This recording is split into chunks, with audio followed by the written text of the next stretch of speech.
Colleagues and others. In addition to my duties in this House, I shall have further such meetings later today. Still further.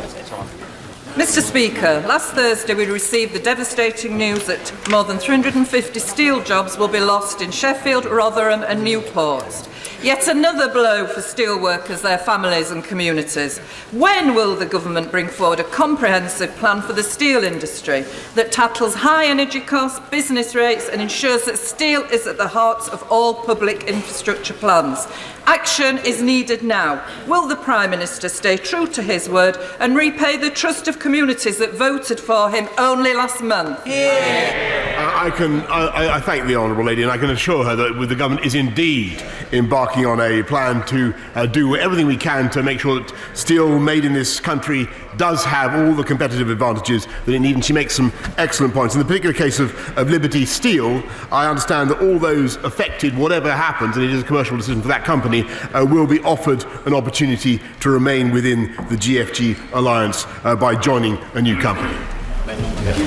Sir Geoffrey Clifton-Brown. The Conservative manifesto promises in relation to rollout of broadband and mobile phone signal are incredibly welcome. But would my right honourable friend agree that rural constituencies like mine, wherever they are in the United Kingdom, should not be left behind? And would he agree that these vital technologies should be rolled out, and would he set a firm timetable for their rollout? Yes, Mr. Speaker, the Cotswolds needs broadband, and the Cotswolds are going to get gigabit broadband, Mr. Speaker, and that's why we're putting £5 billion into the rollout of gigabit broadband. And he asked for a deadline. He will get it 2025, Mr. Speaker. Leader of the Opposition, Jeremy Corbyn. Thank you, Mr. Speaker. Could I just put on record our pleasure at the return of the Northern Ireland Assembly and hopefully the restoration of the peace process in Northern Ireland? I know there's a statement coming on this after Prime Minister's question time. Can the Prime Minister let the British people know why, after almost 10 years of Tory government, patients are waiting longer for essential NHS care, whether it's in A&Es, on waiting lists or for a GP appointment? Mr. Speaker, we are investing record sums into the NHS, and I think indeed the House should be very proud today that we are passing the NHS funding bill, which will guarantee such funding not just this year but into the future. Well, passing legislation that will guarantee underfunding of the NHS, yes. Mr. Speaker, the number of patients waiting more than 4 hours in A&E is now at its highest on record for the second month in a row. We've had months of promises, but people need action. There probably isn't a family in the United Kingdom which hasn't been affected in some way by cancer. Yet last year we saw 1 in 4 patients waiting more than 2 months for the start of their cancer treatment. How many more patients will face what are life-threatening delays because our NHS is understaffed and underfunded?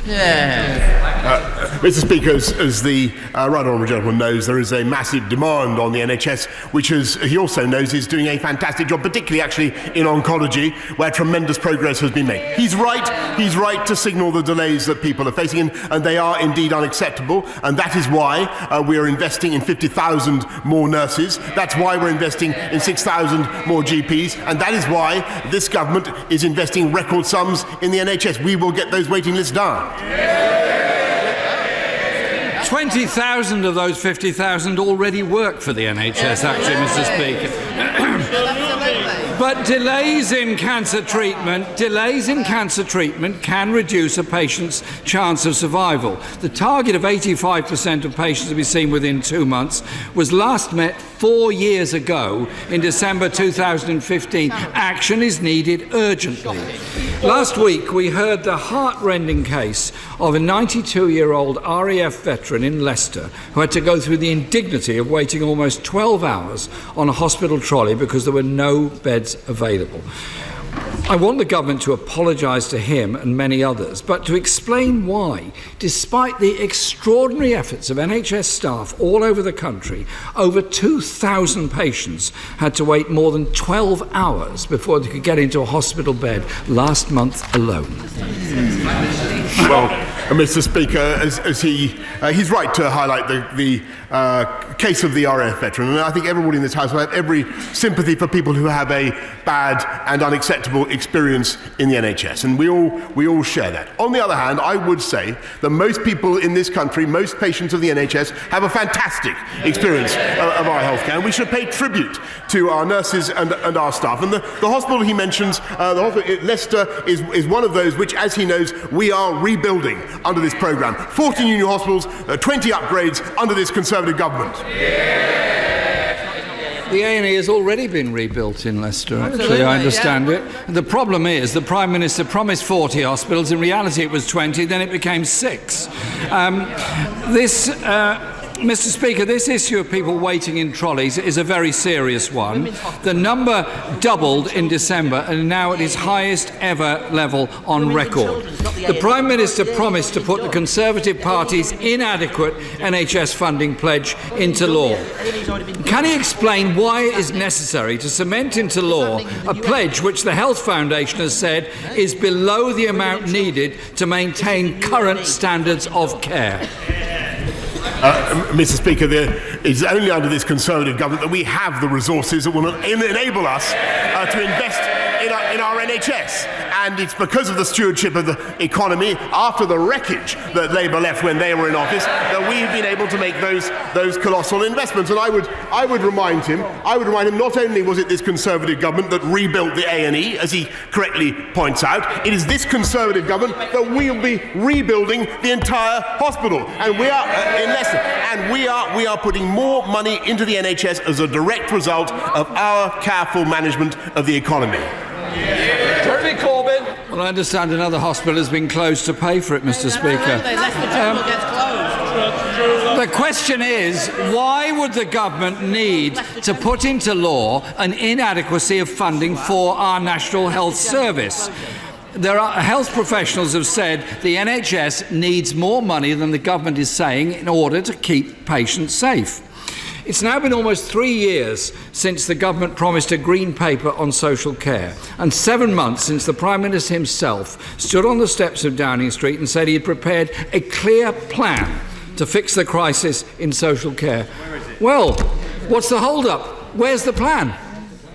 Well, Mr. Speaker, I'm delighted by his constructive attitude, Mr. Speaker, because as he knows, we do intend to begin with cross-party talks to build a consensus. And I think there is a growing consensus in this country on the need to tackle the issue of social care so that everybody has dignity and security in their old age. Nobody has to sell their home to pay for the cost of their care. We can do it, and we will do it. With the help and cooperation of the Labour Party and other parties in this House, we will go ahead with a fantastic plan for social care. I look forward to his support, but I would point out to him that it is thanks to this Conservatives' stewardship of the economy that we are now, and indeed the mandate of the people that we have, that we are now able to tackle a problem that was shirked not just by the Labour Party, but for governments for decades after decades, and we're going to do it now.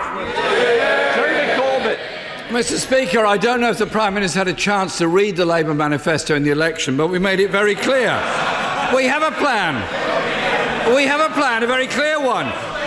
It is free personal care, it is more funding, and it is support for carers. And I'm very happy to send him another copy of our manifesto so he can read it. The Prime Minister has said many times he's going to put this NHS funding issue into law. But all this gimmick means is even longer waiting lists, more delays for cancer patients, and more A&E departments bursting at the seams, while patients continue to suffer while he continues to provide excuses. If he's really committed to fixing the crisis his government has created over the last decade, he should end the empty rhetoric and back our proposals to give the NHS the funding it needs, rather than putting into law an insufficiency of funding. The NHS is our most precious national institution. Fund it properly, that everyone can rely on it, those that cannot afford private health care. Well, Mr. Speaker, I'm delighted he's still fighting on the manifesto that he submitted to the attention of the British of the British people at the last election. I think it was pretty clear what they thought of it, what they thought of the credibility of the promises that he made, but it was also clear what they thought of what we're going to do, because they see that we are the party of the NHS, Mr. Speaker. They see that it is this government that invests in hospitals, in schools, in policing, in bringing crime down. And that is because it is this government whose careful stewardship of the economy has led to record employment, record low unemployment, which delivers the tax revenues that enables us to pay for the whole of society. Whenever Labour is in office, Mr. Speaker, they wreck the economy and they put unemployment higher and make us less able to pay for great public services. We're taking this country forward, they would take it backwards. Thank you, Mr. Speaker. Despite the clear improvement in educational standards and of funding, white working class boys massively underperform at every stage of the education system compared to their better off peers. Given the exciting infrastructure projects on the horizon and the high value apprenticeships that will be unleashed, does my right honourable friend agree that reforming the apprenticeship levy, investing in apprenticeships, will allow us to ensure that white working class boys climb the skills ladder of opportunity? Mr. Speaker, apprenticeships play an absolutely vital part in the progression of the kids that he's talking about, and it is absolutely right that we should follow his advice. And he's been on this for quite a while now, and reform the apprenticeship levy. And my right honourable friend, the Secretary of State for Education, will be updating the House in due course on our proposals. Ian Blackford. Thank you, Mr. Speaker, and can I congratulate all the parties in Northern Ireland for reformulating the Northern Ireland Executive. Mr. Speaker, the Prime Minister sent a letter to the First Minister of Scotland rejecting the democratic right of the people of Scotland to have a choice over their own future. Mr. Speaker, this was not a surprise. The Prime Minister is a democracy denier.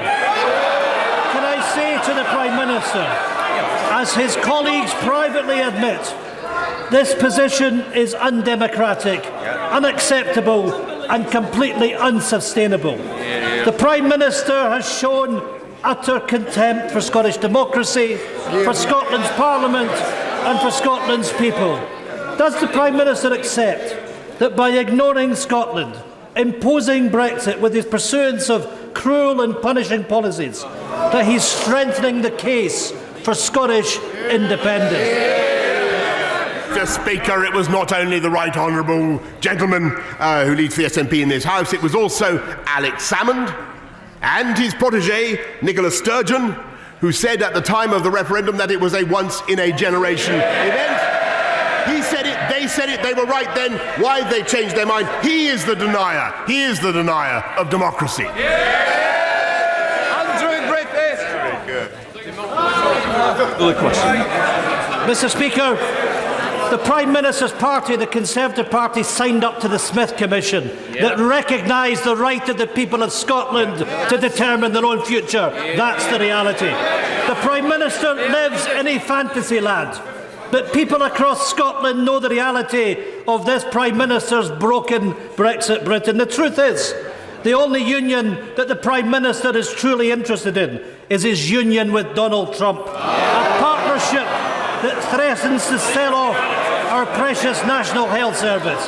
Mr. Speaker, only yesterday the Prime Minister called for the replacement of the Iran nuclear deal with, as he put it, a Trump agreement. The public deserves the truth. What backroom deals are being done with Donald Trump? Why is the Prime Minister putting our NHS at risk?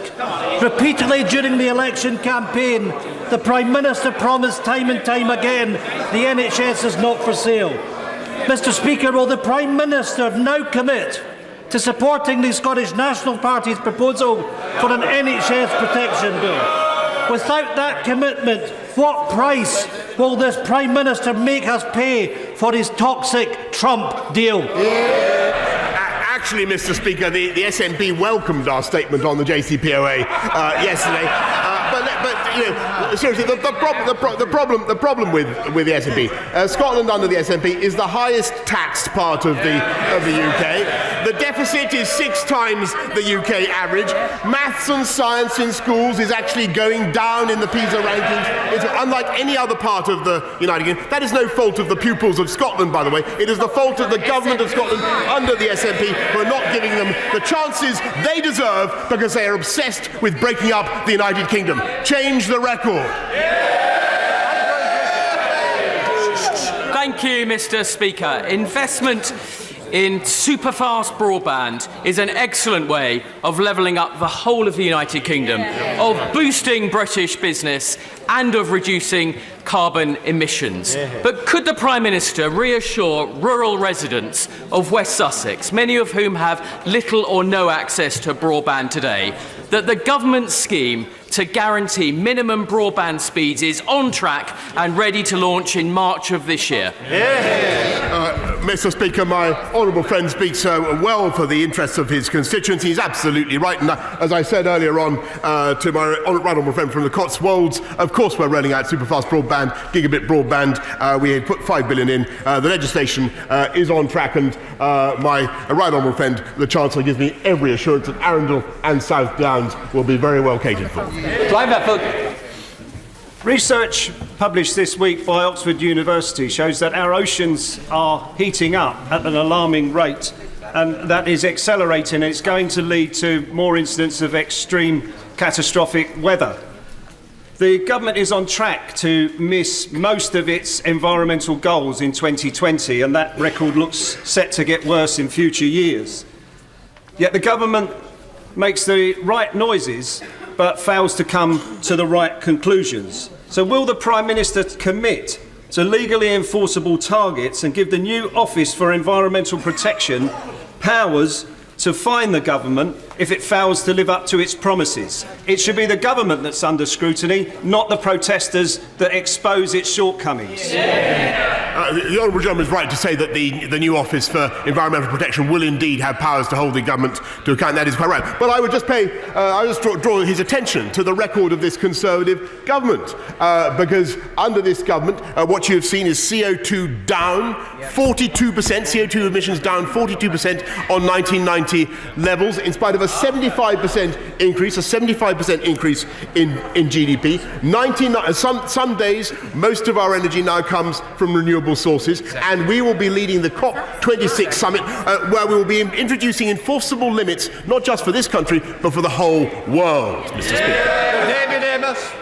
I congratulate my right honourable friend on his endeavours to get Brexit done, but as he knows only too well, there's something else that needs to be got done. And in an exchange with me on the 25th of July, he said that Southend would become a city. But before all that happens, will my right honourable friend join me in thanking the religious orders of Nazareth House Southend on their caring for vulnerable people over 147 years, and meet with myself and others to ensure that their caring mission continues on that site. Thank you, Mr. Speaker. I want to thank my honourable friend for everything he does for Nazareth House. I remember seeing personally when I was mayor the good work that they do, and I'm very, very happy to support that. And as for the citification of Southend, it continues. At a pace set by my honourable friend. Debbie Abrahams. Thank you, Mr. Speaker. There are 1,200 people living with dementia in my Oldham East and Saddleworth constituency, 850,000 across the UK. Today, dementia is the leading cause of death in the UK. So will the Prime Minister commit to supporting Alzheimer research's report recommendations to find cures and new treatments for all forms of dementia? And will he also support the Alzheimer's Society's call to fix dementia care as a matter of urgency? Well, Mr. Speaker, I congratulate the Honourable Lady on what she has done personally to support that campaign, and she's absolutely right to stress its vital importance for this whole country. It's one of the biggest challenges we face, and that's why we're doubling funding. And as my right honourable friend, the Health Secretary, has said, we want to do a moonshot effort to isolate the causes of dementia, to cure it if we possibly can. So Desmond Swain, close. Number 8, sir. Hang on. I'm there. I got it. Mr. Speaker, a Constitution, Democracy and Rights Commission will be established to examine the broader aspects of the Constitution, develop proposals to restore trust in our institutions and in how our democracy operates. Careful consideration is needed on the composition and focus of the Commission, and further announcements will be made in due course. Sir Desmond Swade. Will he let bygones be top priority? Mr. Speaker, I can tell him that our independent courts and legal system are, of course, admired around the world. We will continue to ensure that judicial review is available to protect the rights of individuals against an overbearing state, while ensuring that it is not abused to conduct politics by another means or to create needless delays. Sarah Jones. Thank you, Mr. Speaker. Can I congratulate the Prime Minister, the Secretary of State and all the parties in Northern Ireland on the re-establishment of the Assembly? The press were briefed last year that the Prime Minister was going to bring an end to all ongoing investigations from the conflict, and he said on Monday that he wouldn't support vexatious claims when there was no new evidence. But of course the Stormont Agreement includes the Historical Investigations Unit, and the point of all the ongoing investigations is that the original evidence has never been properly investigated. So will the Prime Minister today tell us, yes or no, whether he now supports the investigation of every single outstanding claim?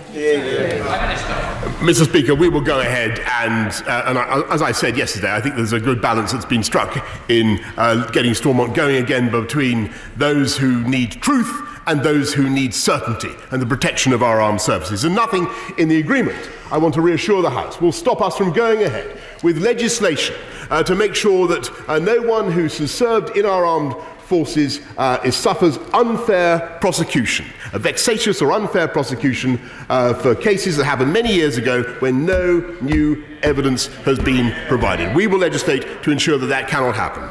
Craig Tracy. Thank you, Mr. Speaker. Staff at my local hospital, the George Eliot, have been praised by their bosses for the superhuman effort that they put in during the Christmas period, which was not only their busiest on record, but led to them being the fourth busiest across the whole of the West Midlands. So would the Prime Minister join me in thanking them for the amazing work that they do? And can you update the House on the progress of the NHS workforce plan? Because this is key to ensuring that places like the George Eliot are able to attract and retain the inspirational people we all rely on to deliver our healthcare services. Well, Mr. Speaker, I congratulate my honourable friend on everything he's doing to campaign for the George Eliot Hospital in his constituency, and I thank the staff there for everything that they do. The People Plan will be coming forward in the spring, but he already knows some of the details I fancy.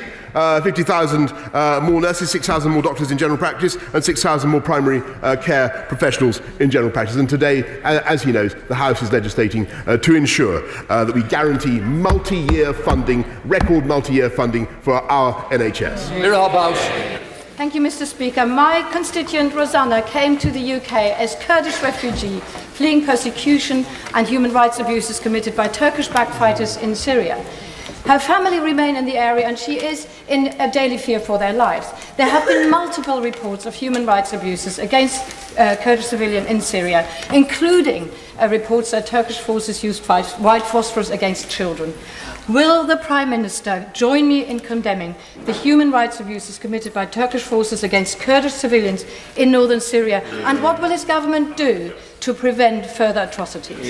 Well, as she knows, we have raised our concerns about the operation in northern Syria with the Turkish government, with President Erdogan several times, and we certainly deplore any abuse of human rights or the suffering that she identified. Can I make a proposal to the Honourable Lady that the details of the case that she has, I'd be very, very happy to look at myself, because I am deeply concerned about what's happening.